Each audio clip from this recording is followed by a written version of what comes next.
if you thought that finding a person to date was difficult, try finding a therapist or psychologist. And let me quickly clarify before people jump on me that I'm not trying to make light of the situation, but the fact remains that when one is faced with a certain amount of distress, uh, there are so many factors that come into play, certain safeguards and factors that we ourselves, people, clients who are seeking intervention, ought to be aware of, and certain factors relating to the person we are seeking or the resource we are seeking that we need to be mindful of, starting, of course, with the very fact that at what point should one even involve a professional?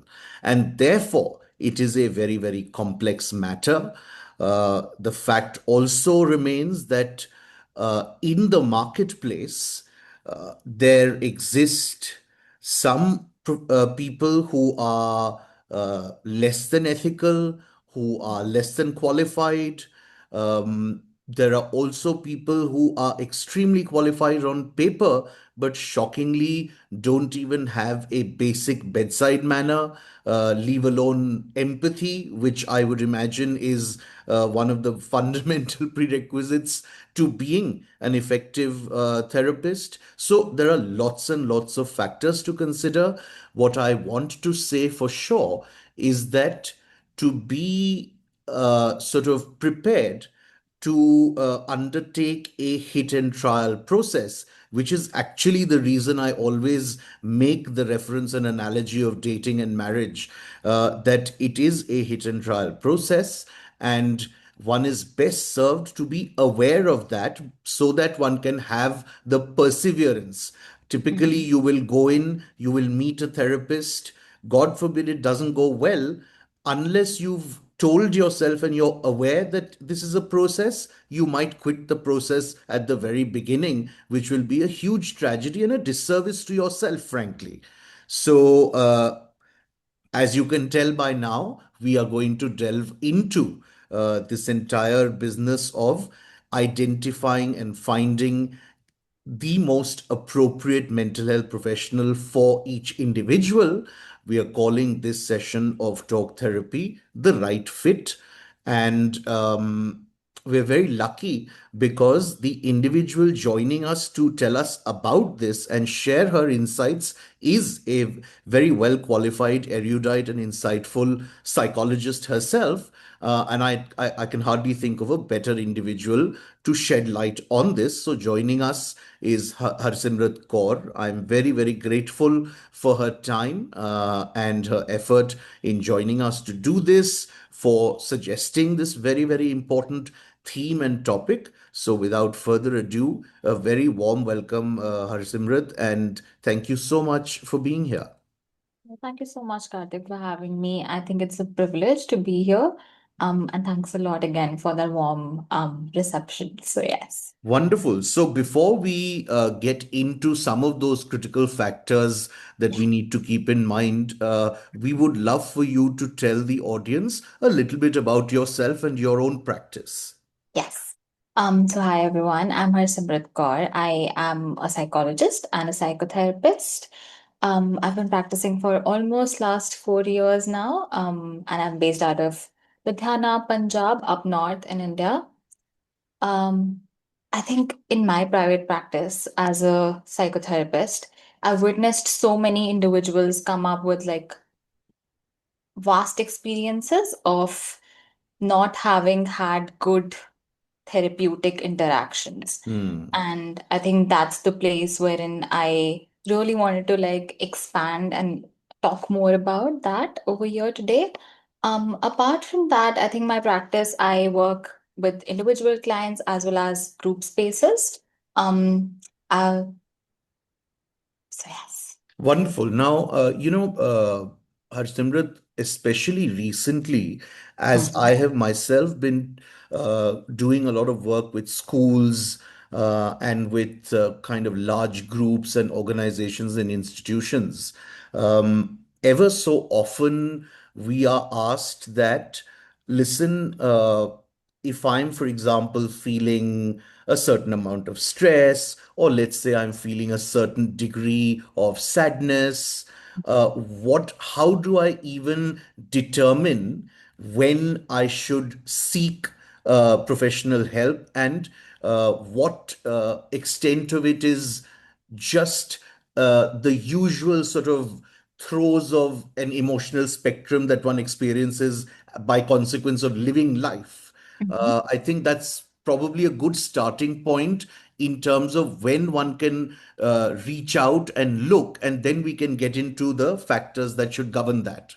Yeah, definitely. That makes a lot of sense.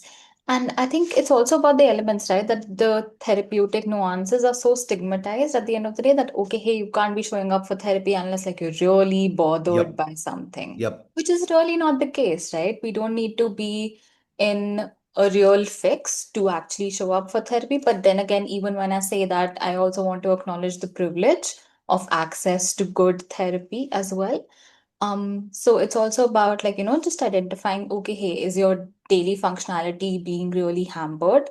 And yes, you need external support for the same. So it's definitely imperative, perhaps, to show up for therapy, seek that support, be that talk therapy, be that other modalities, whatever it is that happens to work for you. Apart from that, however, it's also with the elements of if the basic functionality of the day is also being hampered, Hmm. perhaps therapy alone might not be enough. And in those cases, we might need to look for other sources such as medications, right? Yeah, So that those. makes a lot of sense. And I'm so glad you brought up that point about you don't even have to be quote unquote clinically ill or sick. And I'd like to draw the analogy of, let's say, an education abroad. And I always say that, there is a large section of society, and I say that very, very mindfully, where the education or the degree is a means to an end, Yeah. and then there are those of us who are privileged enough to undertake certain education just for more learning exposure, etc. And I will certainly say, as somebody who's a staunch promoter of seeking one's identity, purpose, etc., that even if you're not feeling any kind of distress, it's such a wonderful idea, if you can, to Mhm. seek counsel and therapy, because then you can really sort of delve into some of the larger, perhaps more philosophical, existential questions that hopefully occur to every individual at some stage of their lives in any case. And another therapist once told me something very beautiful, that even just in terms of maintenance, because we tend to, again, because it's such a privilege, approach this in a very disaster management defensive kind of way, कि कुछ Yeah. हुआ उसके बाद हम जाएं, अभी Yeah. कुछ हुआ ही नहीं है तो भी जाओ. So Exactly. yeah. Right. And I think to add to that, there's also the elements of, like, it's not just that, okay, hey, now I've been to therapy and I'm fixed, so to say, Hmm. per se. It's also about that, you're almost always evolving as an individual and you're always recalibrating those things. The elements of perhaps, the therapist challenging you, your notions that are so set in your ways, and also the questions of like, what is the Most good standing definitely. perhaps? Again, you've underscored such a critical point, because it's not as if आपने एक बार for the time being, उस time you figured out stuff and you figured yourself out. Doesn't mean that आपने stamp paper पे लिख के दे दिया ना कि अब मैं यू ऐसे ही रहूंगा हमेशा. So Exactly. because we are dynamic and evolving, and our outlook, our even our identities and purpose Mhm. will likely evolve, change. It's an ongoing process. I Yep. make a lot of my students do this very simple profile writing exercise, where Hmm. they write about themselves, and I say, please keep revisiting that every 6 months to a year. Yep. So wonderful. Now, let's then talk about some of the most crucial, uh, um, you know, uh, uh, factors to consider very seriously when embarking on this. One understands that to begin with, again, in a fundamental sense, there is a certain amount of confusion between therapist, counselor, psychologist, psychiatrist, psychotherapist, in terms of just their definitions and what each can bring to you. Yes. I think a great place to start with is a therapist, perhaps, right? The therapist per se is very specifically specialized in a few therapeutic modalities versus a counselor or a psychologist. They happen to have like a broader lens of things, and their educational qualifications is a bare minimum of a master's in psychology. And for the clinical psychologist per se, they're specialized in their levels of assessments and the clinical sense of expertise. However, they're not qualified enough to, like, supplement medications at this point in time. That's why we happen to consult the psychiatrists Right. for that matter, which is like an official doctor who's done their Correct. MD in psychiatry and things like that. However, I feel like there's a very clear distinction in between seeking therapy versus counseling, perhaps, wherein counseling does have some supplementation of an advice for that matter, versus therapy is rooted in the core. My understanding of therapy is rooted in the core basis of, asking the right questions, because Sure. at the end of the day, the clients happen to have the answers all within themselves. It's just, we get lost in the noise. And that's where, like, the answers are nowhere to be found. So it's more so sitting in the distress of Hmm. things, and the Hmm. therapist happens to ask you the right questions, and Hmm. you're able to Hmm. Hmm. navigate your way through things. Because I think you'd agree that there can be rather a certain loss of objectivity, and so things that we probably or even the clients know at some level intellectually just seem to sort of no pun intended, come under a fog, and then they have to be sort of highlighted or brought out.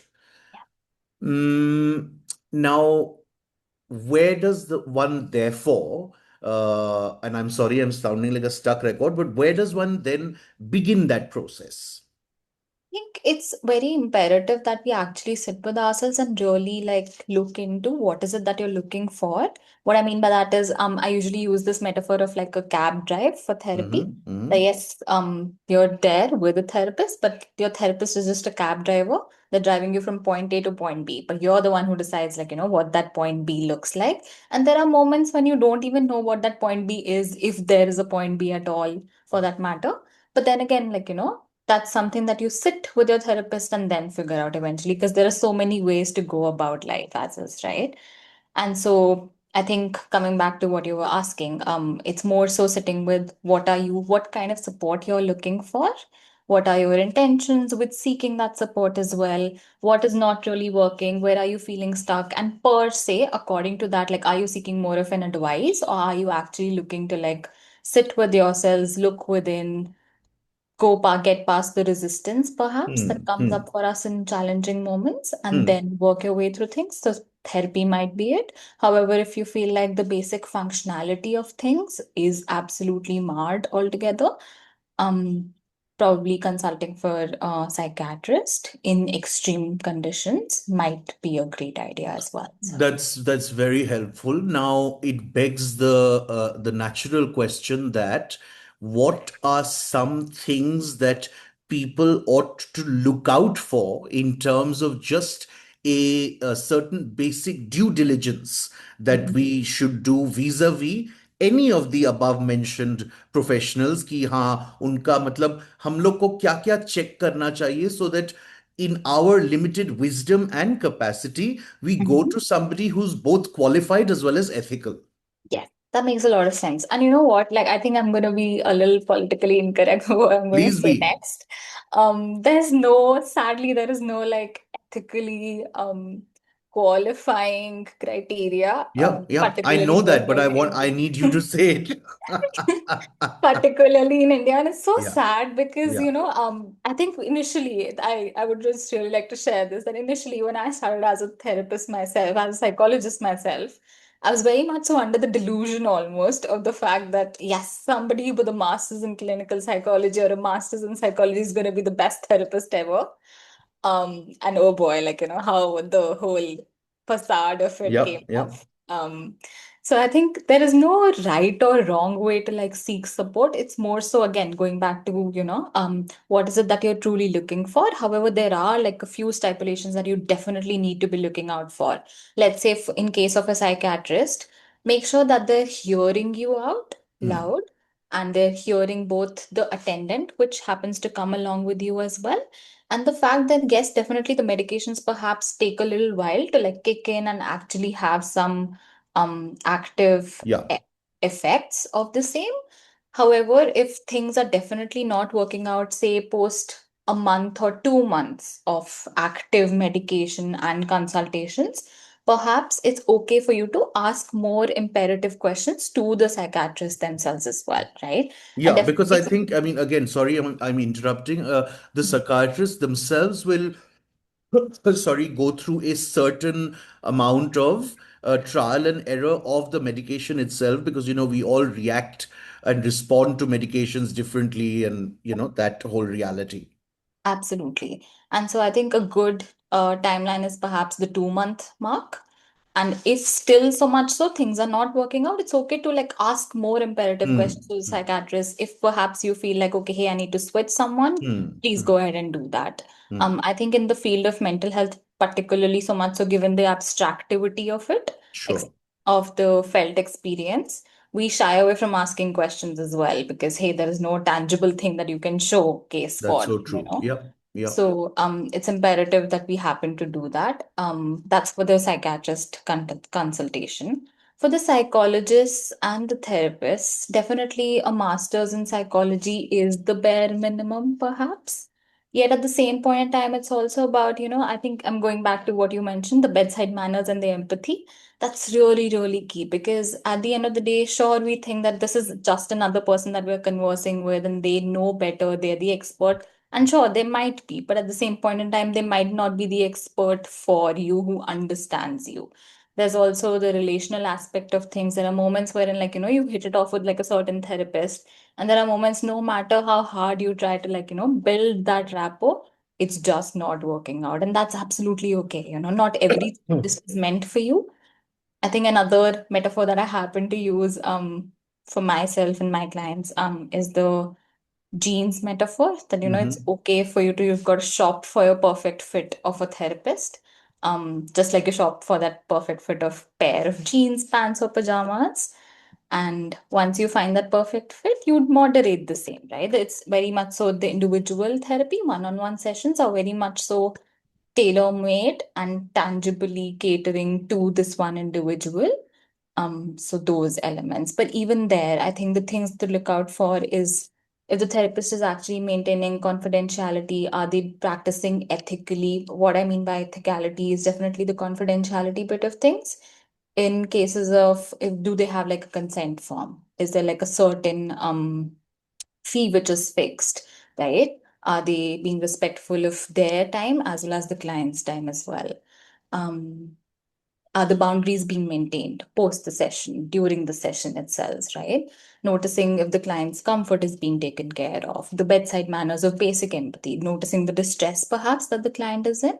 And yet again, when I say all of these things, I think it's also a part responsibility of the client as well, perhaps, to be communicative of, okay, hey, what's not working out for you in the therapy sessions? Because again, you will not find that perfect fit of a therapist altogether right away. They become your therapist eventually as well, right?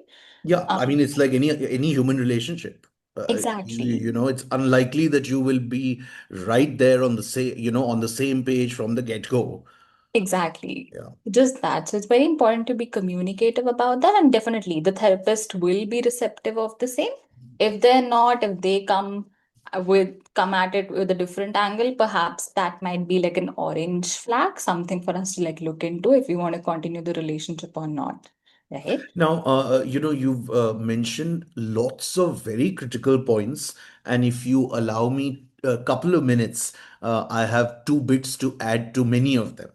Hmm. Um, एक तो particularly and I find, and the reason for my interruptions constantly is that I kind of have a sense of the lay person and that way of thinking, and the whole point of our broader this thing engagement is to psychoeducate.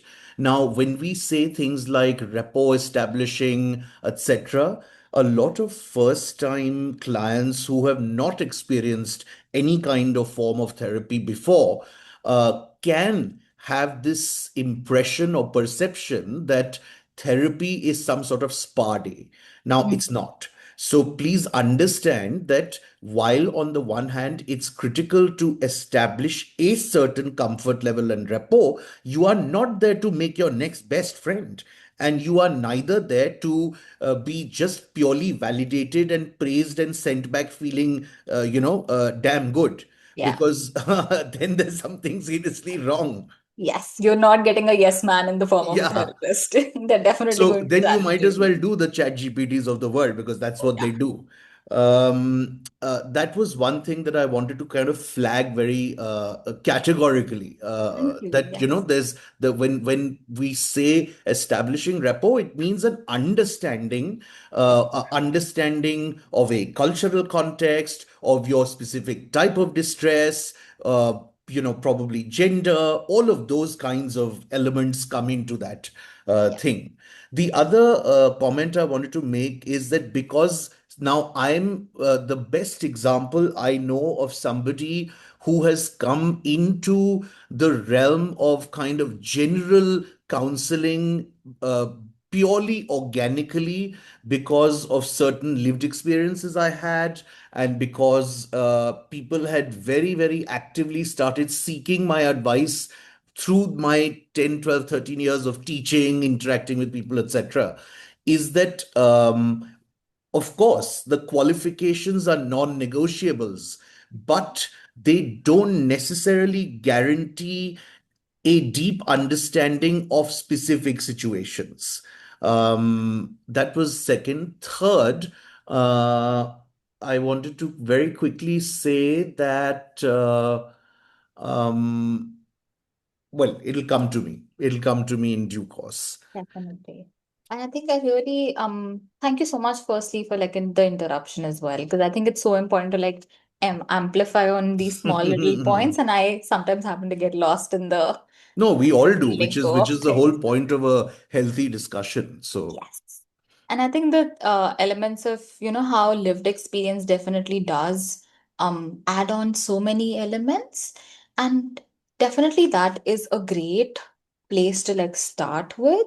However, I would also like to add that a good therapist's marker is also the parts wherein they're able to like bring it all up for the client. sure. And they feel comfortable voicing it out, exploring the same, and navigating that space, right? Because at the end of the day, the therapist is creating that space for them instead of it just being like an assumed relatability of things altogether. Most definitely, most definitely. Huh. I've also remembered, इसी से connected, what I was going to say, Hmm. kind of an extension of that is that, you know, recently I had a slew of clients who I was seeing a pattern emerging that they were very similar to Mhm. one another. And Mhm. that's what made me realize that, see, what happens is that it's not as if it's like taking an actor for a role, and Hmm. the actor's job is actually to be able to mold themselves into any character and play it.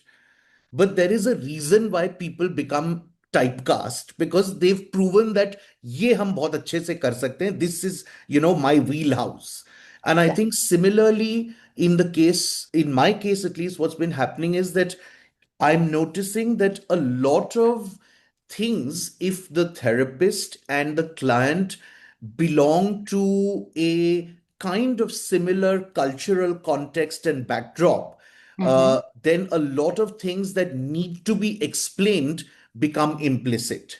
Mhm. Studying abroad or whatever, these kinds of things. So that's what I wanted to just add on there, that there will be situations where you'll find that your therapist and you belong to completely different dimensions. Of course, it is incumbent on the therapist to then be able to navigate that. But if you can find somebody who's anyway a creature of that habitat, great. Absolutely. However, I think just as how you mentioned that, it's not a requirement per se, because the whole idea of therapy is also to externalize the Sure. implicit. And I think I really want to like break it down and walk away from the therapy lingo of things. So what I mean by externalizing the implicit is that there are things that we happen to experience as human beings all very collectively. However, our unique experience and felt expression of it is so different. For sure. And that's what makes individual Yeah, one-on-one and that's why therapy it so can't be different. generalized Yeah, yes. to any kind of cultural milieu. Mm-hmm. Sure, And that one. definitely, I'm sorry, interrupting for interrupting. I think that definitely does establish like that relatability and that, may I say, a felt experience of like rapport altogether. That, oh Yeah, yes, this therapist like gets me, gets right? me exactly. Which is amazing to Yeah. have initially. And yet the rest of the things is a therapist's job to like, externalize the implicit. It's not definitely on the client. However, if they feel like their voice is getting lost in between, perhaps it's okay for them to like flag it to the therapist as well. Most certainly. Now, the other thing, which is a very real situation which plays out in our country on a daily basis, is that, and I know I'm generalizing a little bit, but I suspect you'll agree with me, Mhm. because seeking mental help is Mhm. still, by any stretch of imagination, at a nascent stage in our country. The kind of resources available and access available, अभी उसमें काफी disparity है between the few big cities of the country as Yeah. opposed to smaller towns, etc. So from our perspective of how to identify, find, etc., I Mhm. want you to talk a little bit from that lens of, let's say, somebody finds themselves in a town or a city where there's little to no mental health infrastructure, and also, therefore, bringing in the whole concept of, because also there's people are very fearful of doing this online, because Yeah. then that would be a very doable logical option. Mm-hmm. Yes, I think I agree with you on this one because I think as Indians, it's almost always we've been living in and surviving, thriving in communities, and now suddenly you are expected to like look into a piece of um aluminium, I guess, and then be like, okay, yes, let's pour our Yeah, feelings and the into the other person at irony the being other that end. we are leading the world's IT, huh?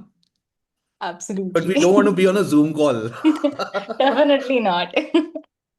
I think the initial apprehension makes so much sense. However, I do also see things shifting, particularly I would say more so for the younger generation for Hmm. sure. Um, and so for in cases to like seek help or in these circumstances, there are different organizations perhaps that we can happen to reach out to, but I also understand.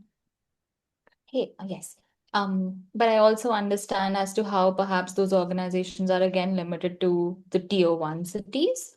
However, I think there are a lot of good therapists who are also practicing in different locations altogether. So it's more so about like, actively like scouting for your therapist, having हाँ, interactions but with यहाँ पे those. ये मैं जरूर कहूंगा, जैसे मेरी खुद की फैमिली का मैं उदाहरण लूं, why should I go to Hmm. Anybody else? I am in Jaipur. Yes. My mother, for example, or Hmm. her extended family also, Yes. वो छींकते भी हैं तो सिंगापुर पहुंच जाते हैं. So there are people like that who assume that no, no, no, no, no, ये तो हमारे टाउन में या शहर में होगा ही नहीं. So I want to ask you quite plainly that for Hmm. these people, whether their conclusions are right or wrong, Yes. is online a viable option that they should consider? I think 100% as long as like you find a good, decent therapist that you can have, assess via consultation call as well. You're definitely more than good to go on a consultation call. Hmm. Like there is Hmm. no difference per se Yeah, for that's an, basically what I wanted your view on. yeah, there's no difference for in an offline or an online therapy session. Yes, of course, the tangibility of okay, hey, your therapist is also a real person, not just another individual on the screen. makes a difference initially. But what I've also observed is that even in the tier one cities, there are moments wherein they will show up for the first two sessions or one session offline. But then everybody does feel comfortable switching back to the online sessions because, hey, it's convenient, the commute, the another number of mechanisms. It just makes sense to be online, perhaps. Hmm. And definitely, I think it's also like a very personal preference, depends on the person to person, the therapist as well, right?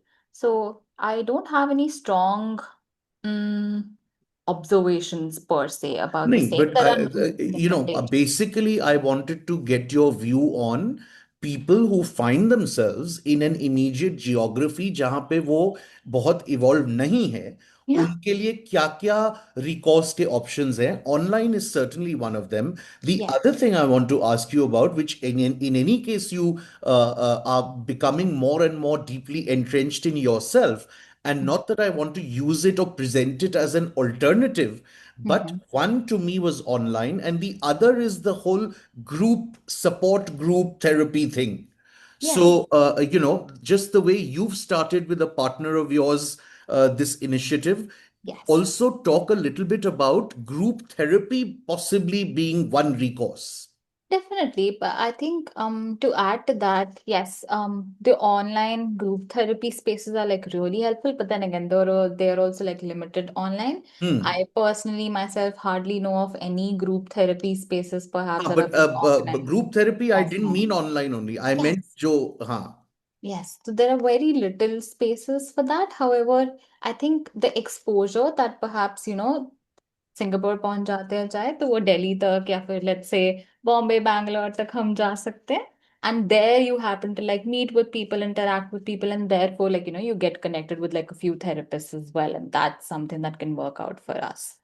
But I think to build upon what you just mentioned about the group therapy angle of things, that's a beautiful way of what I have learned in my experience is that, community like really brings us together.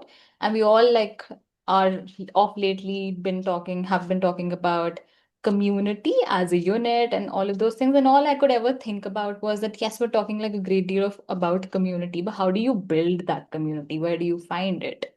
And it came so naturally to us back in the day. However, with all of this technology, the essence of it is also again lost in translation. And so the whole intention behind, um, I think my intention for starting a group space, we started a group space by the name of Tides, me and my co-therapist, co-facilitator, Fiza. Um, and we decided to organize this group space for grief for women daughters who are grieving their mother's loss. um, and I think it's been the most enriching experience because there are moments perhaps wherein therapy, individual therapy, seems so daunting that okay, hey, what am I going to say to this therapist? Do I really need therapy? There's so many apprehensions, right? However, when you're in a space where people who've had familiar lived experiences, shared life experiences, it feels a little less daunting that, okay, hey, they'll Most get it. certainly. Yeah, and it's also about the witnessing parts of it that sometimes you don't want to say anything, you just sit there, you listen, and you get inspired, and then you feel Yeah, like, oh, yeah. yes, I relate so much. This is something that I would also like to add, right? So I think that's where I have learned in whatever little experience that I've had is that group spaces are less daunting, easier to be in, are more supportive. Yet they also have like their own little cons as well, wherein like, there are moments where you shy away from opening up as well. Because Yeah, hey, because I mean, almost strikes me as an irony where if somebody like me felt pressure speaking to one individual, how the hell am I going to do it in front of, potentially 10 or 15 or 30? precisely, right? But I think it's also about it's the group It's a which group comes dynamic about thing. together. Yeah, Yeah, which it's an energy thing. And and it inherently almost becomes like a family eventually over a course of time, right? yeah, Wherein like you do feel supported. And there are moments perhaps like, you still don't feel comfortable opening up, but just like listening and witnessing others' lived experiences does a number on us in a good way. And that is, may I say, more than beneficial, healing enough Mm, per se. mm, mm, And so absolutely. that's also one major element of it. However, I think another one little tidbit which I would really like to add Sure. is that our understanding of group therapy is based on the experiences that you happen to create, that it's not just all about conversation. Definitely, it's like diving in, but it's also the sharing and the Mm, experiences that you happen to have. So, like a lot of activities, correct, correct. Yeah, that's very important to say. yes, which definitely is also sometimes like a part of individual therapy, Hmm, but then activities as a collective is like whole experience for altogether, sure. which is so much more fun. It takes away from the heaviness Fun, of the emotion. immersive. You know, there's a lot more learning and Mm. sharing, and yeah, it's totally different. Immersive it is, Yeah. yes. Now, finally, I have one last question, and I think it's a very, very crucial question. I'm actually very curious what you feel about it. Mhm. Um, we all understand and appreciate, and of course, granted that it's changing, but it's still, I feel personally, a very small percentage of the population where this change is taking place, is that in a country and an environment where very few people in percentage terms even reach out for professional help, there is a very significant factor that plays out in terms of its economics. Uh, Mm-hmm. and, Yes. the whole therapeutic realm can be, and it straddles that entire thing of therapists and your per session fee being from very expensive all the way down to pro bono and whatever in the middle and sliding scale, etc.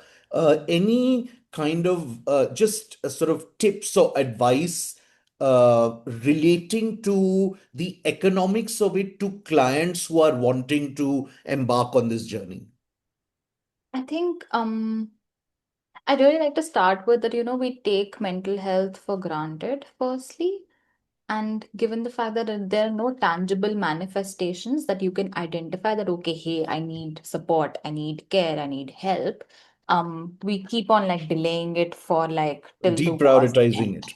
Yes, fully, right? Which is also where the economics of it does not actually make sense. Like we would never shy away from spending those $2,000 on a set of medications altogether, or giving that doctor's fee of like 600,000 bucks even for that Forget matter. that, वो तो फिर भी at least medical space में तो है. We go and do all kinds of rubbish, completely needless stuff. Absolutely, right? Like you never think twice before spending like 600 bucks on a cup of coffee for that matter, right? Yeah. And there are like so many apprehensions that, oh my God, like, therapy is so expensive. But I'm not here to justify as to why it's expensive. Sadly, it is. And given the fact that, there is no regularization, systematization of it in India, particularly more so, which is the reason why both the therapists and the clients are being exploited. And consequently, like, more and more therapists are finally shifting to private practice because they care so deeply about the care that they want to offer.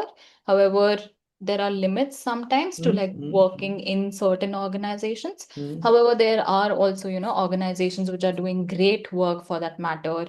Um, and so it's more so, I think, about actually sitting with yourselves, identifying your resistances with regards to care for mental health, perhaps.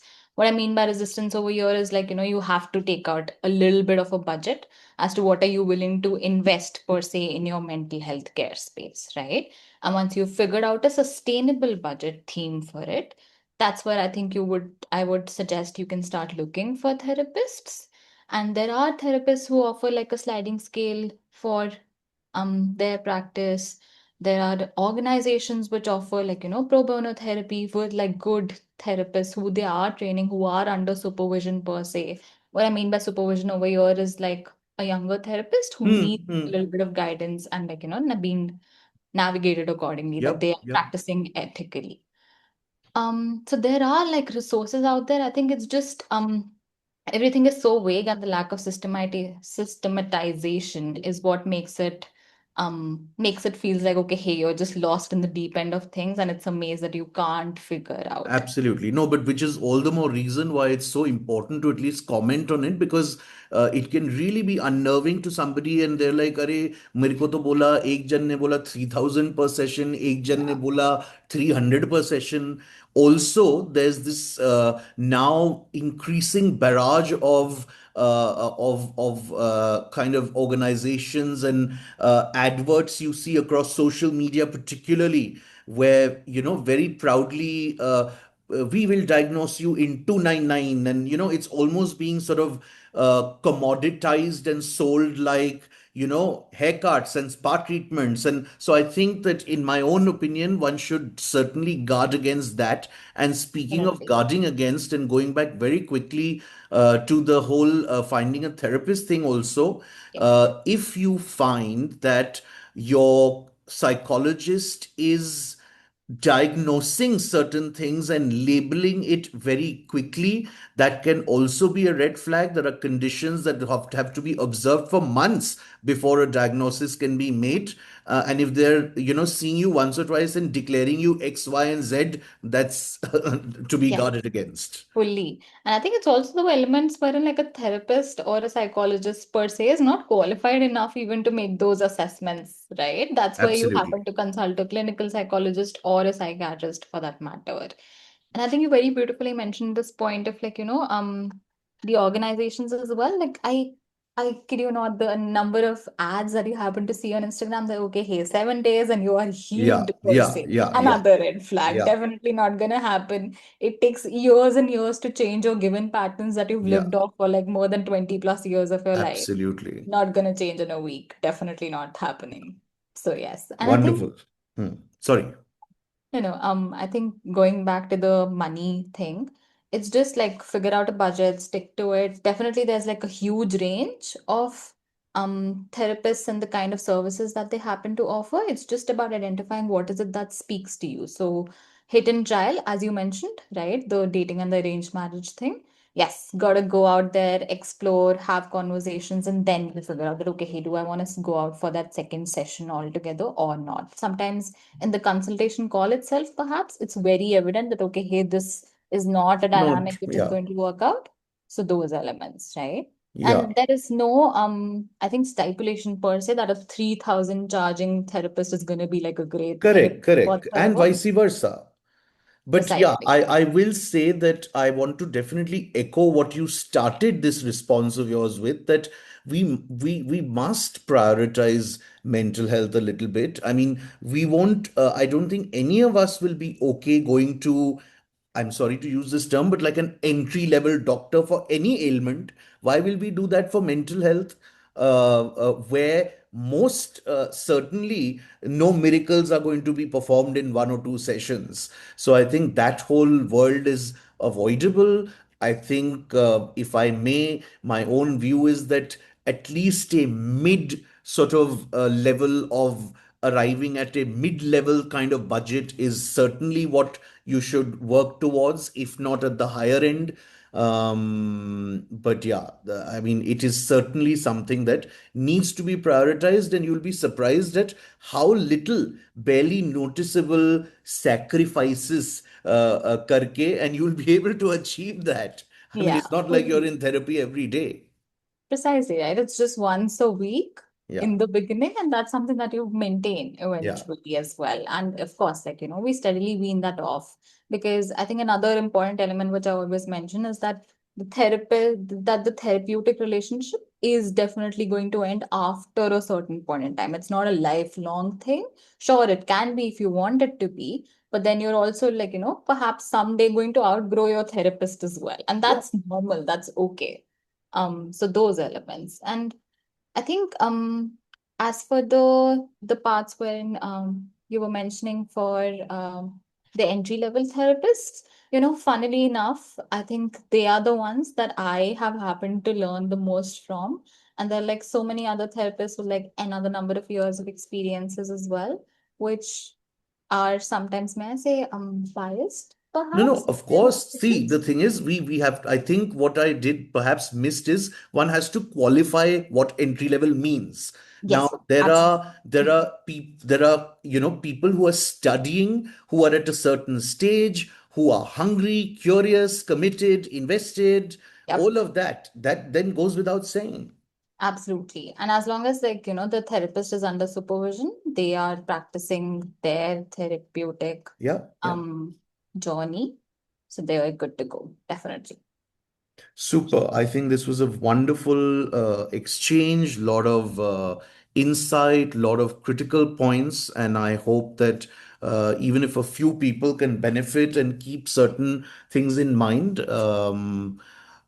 please do. And we have our own bridge service, which is completely pro bono. If you're ever confused about whom to approach, what, etc., please reach out to us.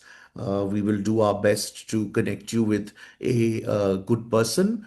And Harsimrat, thank you so much. I'm really happy about your group therapy initiative. Perhaps with your partner and you, we can explore a session where we talk entirely about that, because that's again something that's underdeveloped. But Yeah, I'm noticing a sudden spurt in this area across cities, and it'll be lovely to have a little chit chat around that. definitely. But I'll thank you for now, and take care. Thank you so much. Thanks a lot.